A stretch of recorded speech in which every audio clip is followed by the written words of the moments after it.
Welcome to another episode of Grub Masters. I'm Carl Kugler and this is John Deary, and we're continuing our series of episodes on pie irons. John, what are we doing today? Well, today we're going to do some cinnamon roll waffles. It sounds a little wacky, but it's a nice sweet treat, maybe for dessert, or as I like to maybe do for breakfast. And it'll have the waffle theme, so it's really versatile. It'll go either way. So here's a cast iron Rome waffle maker. This is cooled, ready to go, and it's just you can make waffles in this, or we put cake batter in them also. Yep.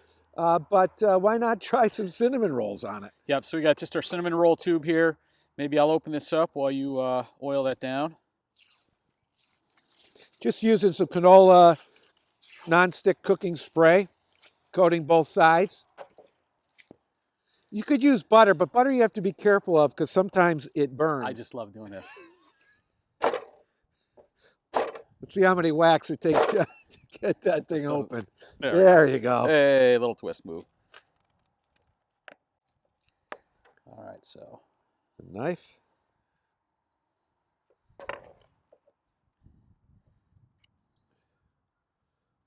These are just store-bought cinnamon rolls.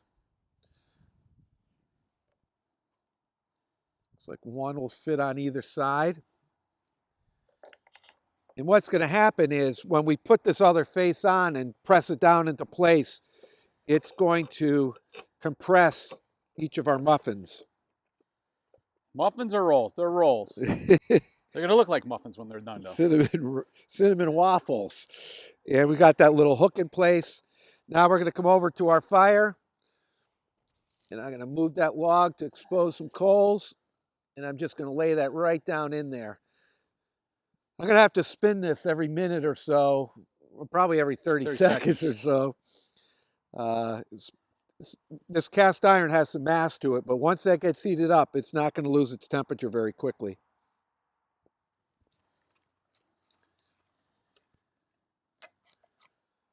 So I've got that pie iron all preheated there down on the coals. I flipped it once. Now what I'm going to do is I'm going to elevate it on these logs here.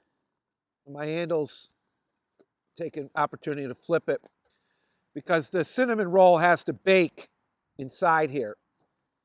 So we're going to get that baking effect by keeping and flipping it over so we get heat on both sides of this pie iron. So we've got it flipped, we got it elevated.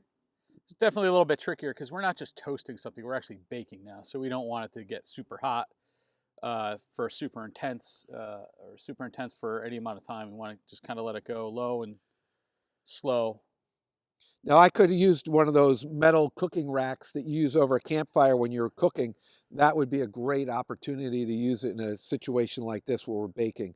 But our coals are not red hot right underneath there. And it's elevated about 4 inches or so above that fire. We'll see how this works. Worst case, we grab a couple more cinnamon rolls and stick them in there and try it again. All right, Carl, so these look like they are done. So let's bring them on over. Now, how long did that take? You know, we had them elevated up. This probably was more like 4 or 5 minutes. Yeah, I'd say about 5 minutes. Yep, absolutely. So this side's a little on the cook side. This side's a lot better there. It's also a little deceiving because it has the cinnamon that's part of it. But, you can look inside that pie iron. That thing is nice and clean. And he's, Lego my ego there, John. It's cold today. It's about 20 degrees here in Connecticut, and nothing wants to move. But I can guarantee you one thing. That little schmear, it'll soften up almost immediately. We say it all the time. These just smell really good. Oh, boy. It could not have been cooked better. Nope. It's really, really good. Right through to the center. Little coffee. Perfect. Well, that'll finish up another episode of the Grub Masters. See you next time.